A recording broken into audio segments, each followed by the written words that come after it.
Morning વિદ્યાર્થી મિત્રો, કેમ છો બધા? મજામાં ને? તો ચાલો આજે આપણે અભ્યાસક્રમની શરૂઆત કરીએ. તો પેલું કાવ્ય ભણી ચૂક્યા છીએ અને નેક્સ્ટ લેક્ચરની અંદર તમે લોકોએ આ પાઠને જોઈ લીધો છે. પાઠનો મેં વિડીયો મોકલ્યો તો તમે લોકોએ જોયો છે. એની અંદર પાઠનું નામ છે હંભી બને મહાન. પ્રેરક પ્રસંગો છે, પ્રેરક પ્રસંગો આપ્યા છે અને પાઠની અંદર જુદા જુદા પ્રસંગો દ્વારા આપણને એક શીખ આપી છે, સલાહ આપી છે. ખૂબ સુંદર દ્રષ્ટાંતો આપીને આપણને સમજાવવામાં આવ્યું છે કે જીવનની અંદર કર્તવ્યનું શું મહત્વ છે, પ્રામાણિકતાનું શું મહત્વ છે, નિયમનું શું મહત્વ છે. બધું જરૂરી છે જીવનમાં.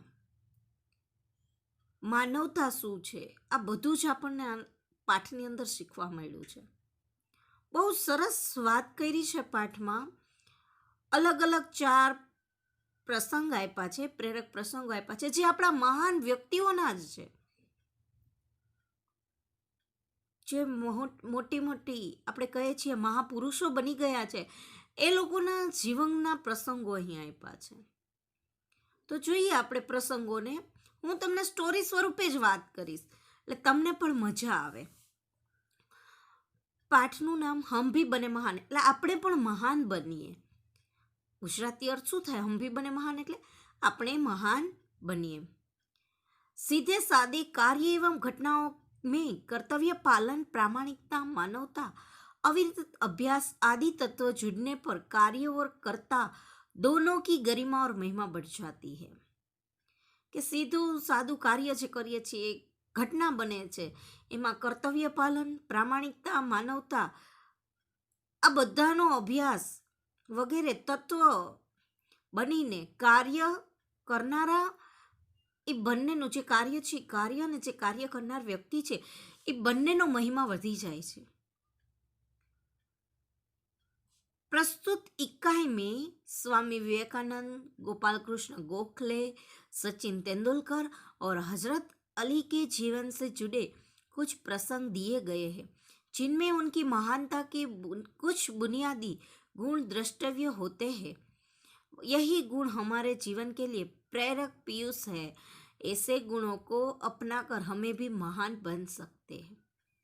कोना कोना इकाई એટલે પાઠની અંદર, પ્રસ્તુત પાઠની અંદર વિવેકાનંદ, ગોપાલ કૃષ્ણ ગોખલે, સચિન તેંડુલકર અને હજરત અલી જેવી વ્યક્તિઓના જીવન સાથે આ પ્રસંગ જોડાયેલા છે અને એનું મહાન ગુણ બતાવ્યા છે આપણને.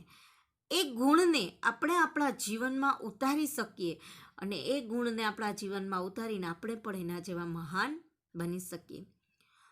पहला प्रसंग है कर्तव्य का. पहला प्रसंग है कर्तव्य का. मेले में सब खिलौने ले रहे थे तब नरेंद्र नामक एक लड़के ने 2 रुपये का एक शिवलिंग खरीदा. अब भी उसके पास एक चौवन्नी बची थी. एक लड़के को रोते देखकर नरेंद्र ने उससे पूछा, क्यों रो रहे हो? लड़के ने कहा, मेरे पास एक चवन्नी थी, कहीं गिर गई. अब मेरी माँ मुझे बहुत पीटेंगी. कोई बात नहीं, यह लो चवन्नी. कहकर नरेंद्र ने अपनी चवन्नी उसे दे दी और आगे बढ़ गया. મેળામાં બધા બાળકો છે, બધા લોકો ખિલોને એટલે કે રમકડા લેતા હતા. ખિલોના યાની રમકડા લેતા હતા. ત્યારે એક નરેન્દ્ર નામનો છોકરો છે, એણે 2 રૂપિયાનું શિવલિંગ લીધું, શિવજીની મૂર્તિ લીધી. તો એની પાસે એક ચવન્ની બચી, તો એની પાસે એક ચવન્ની વધે છે. एक लड़के को रोते देखकर नरेंद्र ने उस लड़के को पूछा, क्यों रो रहा है? एक छोकरा ने रोतो જોઈને એને પૂછ્યું, તું શું કામ રો છો? लड़के ने कहा, मेरे पास एक चौवन्नी थी, कहीं गिर गई. अब मेरी माँ मुझे बहुत पीटेंगी. કે મારી પાસે એક પાવલી હતી, એ પાવલી ક્યાંક પડી ગઈ એટલે મારી માં મને બહુ મારશે. કે મારી માં મને મારશે. કે કોઈ બાત નહીં, એ લો ચવન્ની. નરેન્દ્રએ પોતાની પાસે એક ચવન્ની વધી હતી, એક પાવલી વધી હતી, જેને શિવલિંગ લીધું હતું 2 રૂપિયાનું. પછી એની પાસે એક પાવલી વધી હતી એટલે એ પાવલી એને આપી દીધી અને અહીંયાથી આગળ વહી ગયા. अब भी नरेंद्र कुछ दूर ही गया था कि सामने से एक मोटर आती दिखाई। एक छोटा सा बच्चा उस मोटर से बिल्कुल बेखबर चला जा रहा था। नरेंद्र ने झपट कर उस बालक को खींच लिया। एक पल की देरी होती तो वह बालक मोटर के नीचे आ जाता। इस झपटने की क्रिया में नरेंद्र के हाथ से शिवलिंग छूटकर गिर गया और टूट गया। इस दौरान इकट्ठे हुए लोगों में से किसी ने कहा, बेचारे का नुकसान हो गया, कितने चाव से खरीदा था शिवलिंग। यह सुनते ही नरेंद्र ने कहा, इससे क्या, इस बालक की जान बचाना मेरा पहला कर्तव्य है। એટલે નરેન્દ્ર થોડીક જ આગળ ગયો ત્યાંથી. જેવો જે આગળ જતો હતો ને ત્યારે એને જોયું કે એક મોટર આવે છે. એક નાનકડું બાળક, એને બિલકુલ ખબર નથી, એને જરા પણ ખબર નથી. એ તો એકદમ બિંદાસ થઈને ચાલ્યો જાય છે, બેખબર થઈને, કોઈ જાતની ખબર નથી. એ તો એની ધૂનમાં ચાલ્યો જાય છે. નરેન્દ્રએ ઝડપથી એ બાળકને ખેંચી લીધું. હવે એ નાનકડા બાળકને ખેંચી લીધું. એક જ ક્ષણમાં, એક પલ એટલે એક જ ક્ષણની અંદર, જો થોડી કઈ વાર લાગત તો એ બાળક છે એ મોટરની નીચે આવી જાત. આ ઝપટવાની ક્રિયામાં, આ ખેંચવાની ક્રિયામાં શું થયું તો કે નરેન્દ્રના હાથમાંથી પેલું જે એને શિવલિંગ લીધું હતું એ શિવલિંગ પડી ગયું. શિવલિંગ પડી ગયું અને એ નીચે પડી ગયું ને તૂટી ગયું. થોડીક જ વારમાં આ બધું બન્યું. એ મામલામાં થોડીક જ વારમાં લોકો ક્યાંયથી આવીને ભેગા થઈ ગયા. તો કોઈક બોલ્યું, ભેગા થયા એ માણસોમાંથી કોઈક એમ બોલ્યું, બેચારે કા નુકસાન હો ગયા. કેવા શોખથી, કેવા ઉત્સાહથી એને, ઉમંગથી એને શિવલિંગ ખરીદ્યું હતું. ચાવ એટલે કે ઉમંગથી એને શિવલિંગ ખરીદ્યું હતું, એ તૂટી ગયું. કે તો નરેન્દ્ર આ સાંભળીને શું બોલે છે, સાંભળજો વિદ્યાર્થી મિત્રો, કે એનાથી શું થઈ ગયું, ઇસસે ક્યાં હુઆ, એટલે કે એનાથી શું થઈ ગયું. આ બાળકનો જીવ તો બચી ગયો ને, બાળકનો જીવ બચાવો આ મારું પહેલું કર્તવ્ય છે. એ કે वस्तु से भी व्यक्ति का जीवन ज्यादा महत्वपूर्ण है, मानवता सबसे ऊपर है. बचपन से ही ऐसे ख्यालात रखने वाले नरेंद्र आगे चलकर स्वामी विवेकानंद के नाम से प्रसिद्ध हुआ. जो वस्तुથી મહત્વનું શું છે, માનવનું જીવન, માણસનું જીવન. વસ્તુ મહત્વની નથી, માણસનું જીવન મહત્વનું છે. માનવતા સબસે ઉપર હે, માનવતા બધાથી ઉપર છે. સૌથી મોટો ધર્મ માનવ ધર્મ છે. તમે દાન પૂર્ણ કરો એના કરતાં માનવને કોઈ ઉપયોગી બનો ને, એ જ મોટો ધર્મ છે. બાળપણમાંથી જ આવા ખ્યાલાત રાખવા માંડે. માનવતા સૌથી શ્રેષ્ઠ ધર્મ છે એવું માનનારા, બાળપણથી આવા વિચાર રાખનાર વ્યક્તિ નરેન્દ્ર આગળ જતા સ્વામી વિવેકાનંદ બને છે, જે સુપ્રસિદ્ધ વ્યક્તિ તરીકે વિખ્યાત છે. આજે પણ લોકો એમના વિચારોને અપનાવે છે. સ્વામી વિવેકાનંદે જ આપ્યો છે ને વિચાર સૂત્ર, ઉઠો જાગો અને ધ્યેય પ્રાપ્તિ સુધી મંડિયા રહો. એટલે માણસે સૌથી મહત્વનો જે આપણો ધર્મ છે, સૌથી જે ઊંચામાં ઊંચો કર્તવ્ય છે, એ છે માણસના, એકબીજા માણસને ઉપયોગી બનવું. માનવ ધર્મ સૌથી શ્રેષ્ઠ છે. માનવતા સૌથી શ્રેષ્ઠ છે કે બીજાને ઉપયોગી બનીએ. આપણું ફાયદો નુકસાન નથી જોવાનું, બીજાને આપણે કેટલા ઉપયોગી થઈએ છીએ એ જોવાનું. માનવતા ધર્મને અપનાવતા થવું જોઈએ. એટલે સ્વામી વિવેકાનંદ આજે પણ આપણે એના વિચારોને અપનાવીએ છીએ, આજે પણ એને હંમેશા આપણે યાદ કરતા રહીએ છીએ. એના વિચારોની ગરિમા ખૂબ ઊંચી છે. હવે પછીનો પ્રસંગ છે, નિયમ સબકે લીએ હે. સાચું જ છે ને, નિયમ હોય તો બધા માટે સરખો જ હોય, કોઈ માટે અલગ ના હોય. અહીંયા જોઈએ કે આ પ્રસંગમાંથી આપણને શું શીખવા મળે છે. बात सन 1885 की है. पुणे के न्यू इंग्लिश हाई स्कूल में समारंभ हो रहा था. प्रमुख द्वार पर एक स्वयं सेवक नियुक्त था, जिसे यह कर्तव्य भार दिया गया था कि आने वाले अतिथियों के निमंत्रण पत्रक देखकर उन्हें सभा स्थल पर यथास्थान बिठा दे. उस समारोह के मुख्य अतिथि मुख्य न्यायाधीश महादेव गोविंद रांडे जैसे ही वह विद्यालय के द्वार पर पहुंचे, वैसे ही स्वयंसेवक ने उन्हें अंदर जाने से शालीनतापूर्वक रोक दिया और निमंत्रण पत्रक की मांग की. बेटा, मेरे पास तो निमंत्रण पत्रक नहीं है, रांडे ने कहा। क्षमा करें, तब आप अंदर प्रवेश न कर सकेंगे, स्वयंसेवक का नम्रतापूर्ण उत्तर था। द्वार पर रांडे को देखकर स्वागत समिति के कई सदस्य आ गए और उन्हें मंच की ओर ले जाने का प्रयास करने लगे। यह देखकर स्वयंसेवक ने आगे बढ़कर कहा, श्रीमान, मेरे कार्य में यदि स्वागत समिति के सदस्य ही रोड़ा अटकाएंगे तो फिर मैं अपना कर्तव्य कैसे निभा सकूंगा। कोई भी अतिथि हो, उसके पास निमंत्रण पत्रक होना ही चाहिए। भेदभाव की नीति मुझे नहीं बरती जाएंगी। यह स्वयंसेवक आगे चलकर गोपाल कृष्ण गोखले के नाम से प्रसिद्ध हुआ, देश की बड़ी सेवा की। बरोबर છે, સાચી જ વાત છે કે નિયમ બધા માટે સરખા હોય। એક ઇંગ્લિશ 1885ના સમયની આ વાત છે કે ઇંગ્લિશ મીડિયમની સ્કૂલમાં એક સમારંભ હતો, પ્રસંગ હતો, એક કાર્યક્રમનું આયોજન કરવામાં આવેલું હતું। એમાં એક વ્યક્તિને સ્વયંસેવક તરીકે ફરજ બજાવવાની હતી। એને શું જોવાનું હતું તો કે જેટલા પણ મહેમાન આવે ને એની પાસે નિમંત્રણ પત્રક હોવું જોઈએ, તો જ એને પ્રવેશ આપવાનો, નહીંતર એને પ્રવેશ આપવાનો નહીં। આના મુખ્ય અતિથિ કોણ હતા તો કે મુખ્ય ન્યાયાધીશ મહાદેવ ગોવિંદ રાંડે હતા। હવે એ વિદ્યાલય સુધી પહોંચી ગયા। જેવા જ એ વિદ્યાલયના દ્વારે પહોંચે છે ત્યારે સ્વયંસેવક એને અંદર જવા માટે રોકે છે, કહે છે કે પહેલાં તમારું નિમંત્રણ પત્રક મને માંગો, આપો। એટલે રાંડે સાહેબ કહે છે કે મારી પાસે તો પત્રિકા નથી, પત્રક નથી, નિમંત્રણ પત્રક। તો એ વ્યક્તિ છે, સ્વયંસેવક છે, એ નમ્રતાપૂર્વક એમને કહે છે કે ક્ષમા કરો, મને માફ કરજો, તો તમે અંદર પ્રવેશ નહીં મેળવી શકો।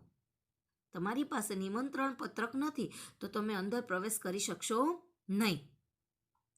અને આ રાંડે સાહેબને જોઈને સ્વાગત સમિતિવાળા જે છે એ બધા એને લેવા માટે ત્યાં આવી પહોંચ્યા। તો એ અંદર લઈ જવાનું કરે છે ત્યારે આ સ્વયંસેવક એને ઊભો રહીને ના પાડે છે આગળ આવીને કે શ્રીમાન, જો તમે મારા કાર્યમાં, સ્વાગત સમિતિવાળા મારા કાર્યમાં અટકાવવાનો પ્રયાસ કરશો, મારા કાર્ય જે હું કરું છું એ કાર્યને રોકવાનો તમે પ્રયાસ કરશો, તો વિઘ્ન નાખશો, તો હું મારું કાર્ય નિષ્ઠાપૂર્વક કઈ રીતે કરી શકીશ? હું મારું પોતાનું કર્તવ્ય કઈ રીતે કરી શકીશ? કોઈ પણ અતિથિ હોય એની પાસે જો નિમંત્રણ પત્ર નહીં હોય તો હું એમને અંદર જવા દઈશ નહીં, અને ભેદભાવની નીતિ મારાથી સહન થશે નહીં। આ સ્વયંસેવક આગળ જતા ગોપાલ કૃષ્ણ ગોખલેના નામથી પ્રસિદ્ધ થાય છે અને તેને દેશની ખૂબ સેવા કરી છે। તમે લોકો સમાજમાં ભણો જ છો ને ગોપાલ કૃષ્ણ ગોખલેને। ગોપાલ કૃષ્ણ ગોખલે દેશને સ્વતંત્ર, દેશની આઝાદીની લડતમાં ખૂબ મોટું યોગદાન આપેલું છે। તો જુઓ આ વ્યક્તિના વિચાર કેવા છે કે નિયમ એટલે નિયમ બધા માટે સરખો હોય, મુખ્ય અતિથિ કેમ ન હોય કે પછી સામાન્ય વ્યક્તિ કેમ ન હોય, બધા માટે નિયમ તો સરખા જ હોય છે। નિયમ એટલે નિયમ જ હોય। તો જીવનમાં યાદ રાખજો, નિયમનું ખૂબ મહત્ત્વ છે। જે નિયમ આપણને કોઈ પણ જગ્યાએ કોઈ પણ નિયમ આપણને અપનાવવામાં આવ્યો હોય, કહેવામાં આવ્યો હોય, એ નિયમનું તમે લોકો પાલન કરજો અને બીજા પાસે પણ પાલન કરાવવાનો આગ્રહ રાખજો। હવે આગળ કયો પ્રસંગ છે આપણે નહીં જોઈએ। सफलता का रहस्य, सफलताનું रहस्य। अंडर 14 क्रिकेट टीम के कप्तान के रूप में एक लड़का अपनी टीम के साथ क्रिकेट मैच खेलने के लिए अहमदाबाद में आया था। उसकी टीम 5 स्टार होटल में ठहरी थी। सुबह उठते ही पूरी टीम कोच मैनेजर के साथ अल्पाहार के लिए तैयार थी। एकमात्र कप्तान नहीं दिखाई दे रहा था। उसे ढूंढने के लिए पूरी टीम लग गई, पर वह नहीं मिला। बाद में किसी ने जाकर उसके कमरे की गैलरी में देखा तो वह एक हाथ में गेंद फेंक रहा था और ज्यों ही गेंद दीवार से टकरा कर वापस आती थी तो दूसरे हाथ से बल्ले से गेंद को खेल रहा था। साथी खिलाड़ी टीम में शामिल होने पर ही संतुष्ट थे, लेकिन वह कप्तान होकर भी सारी रात अपने आप अभ्यास करता रहा। उसका अभ्यास एवं क्रिकेट के प्रति लगाव देखकर कोच मैनेजर और सभी साथी खिलाड़ी दंग रह गए।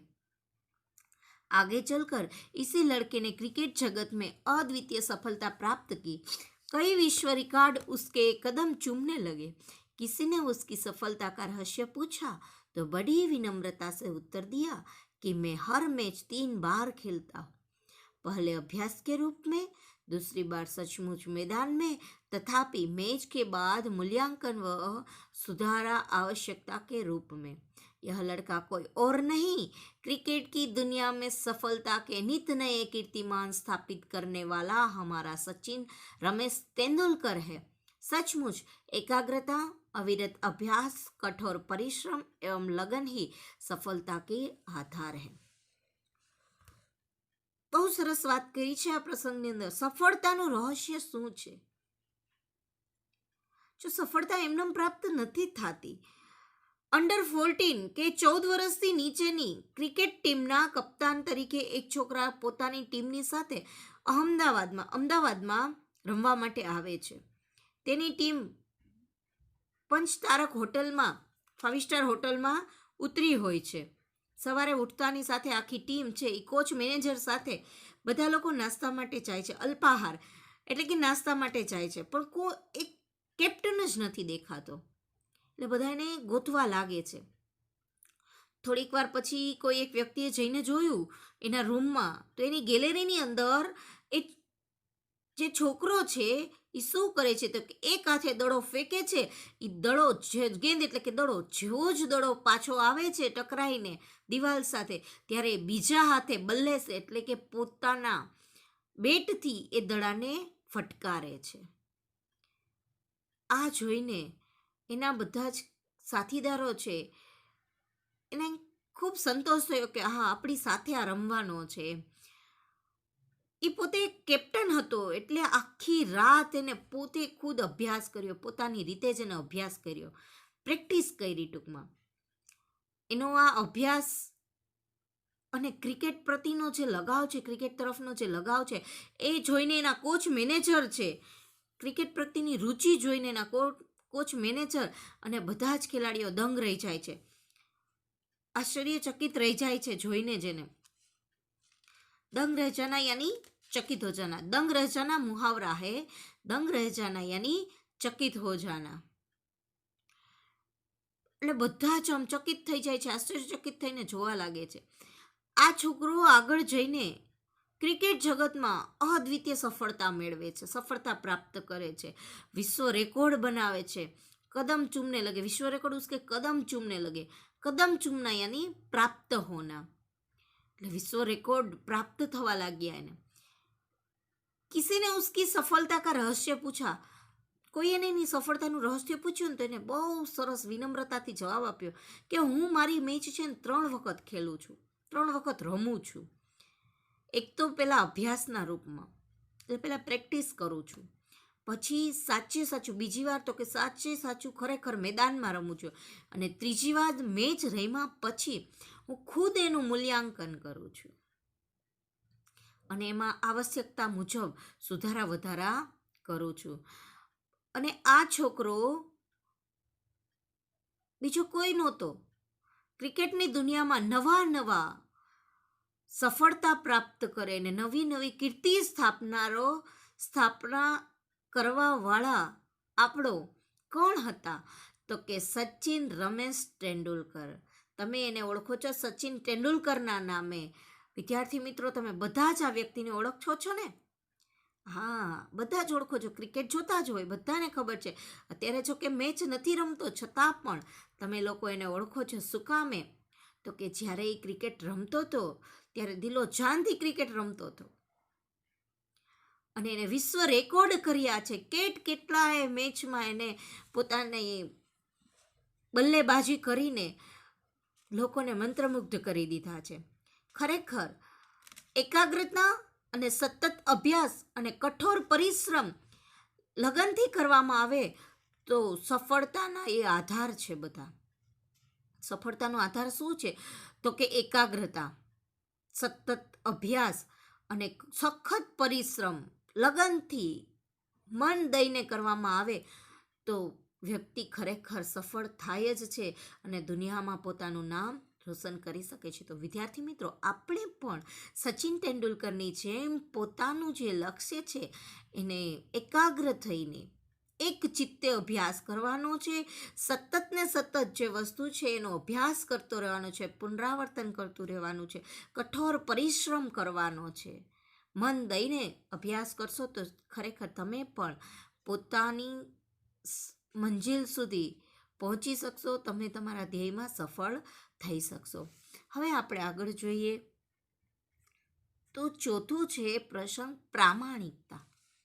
एक दिन हजरत अली राज के खजाने की जांच करने गए. काम करते करते अंधेरा हो गया. मोमबत्ती जलाई गई. थोड़ी देर बाद दो सरदार अपने निजी काम के लिए उनके पास आए. हजरत अली ने उन्हें बैठने के लिए कहा. हिसाब की जांच पड़ताल पूरी हुई. हजरत ने मोमबत्ती बुझा दी और मेज के खाने में से दूसरी मोमबत्ती निकाल कर जला ली.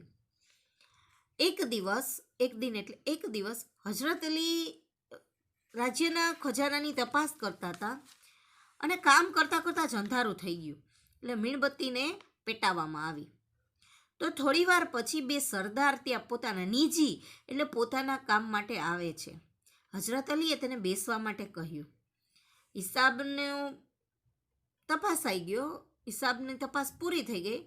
પછી હજરત અલીએ પોતે જે મીણબત્તી પેટાવી હતી ને મીણબત્તી બુજાવી દીધી અને ખાનામાં મૂકી દીધી અને બીજી મીણબત્તી કાઢીને સળગાવી પેટાવી. दूसरी मोमबत्ती निकाल कर जला ली, એટલે બીજી મીણબત્તી કાઢીને पेटावी लीधी. सरदारों को यह देखकर बड़ा आश्चर्य हुआ. हजरत अली ने एक मोमबत्ती बुझाकर दूसरी क्यों जलाई? यह सरदार न समझ सके. एक सरदार ने बड़ी नम्रता से हजरत अली से पूछा. હવે સરદાર છે ને આશ્ચર્યચકિત થયું કે આ શું? હજરત અલીએ એક મીણબત્તી છે એને બુઝાવીને બીજી મીણબત્તી કેમ પેટાવી હશે?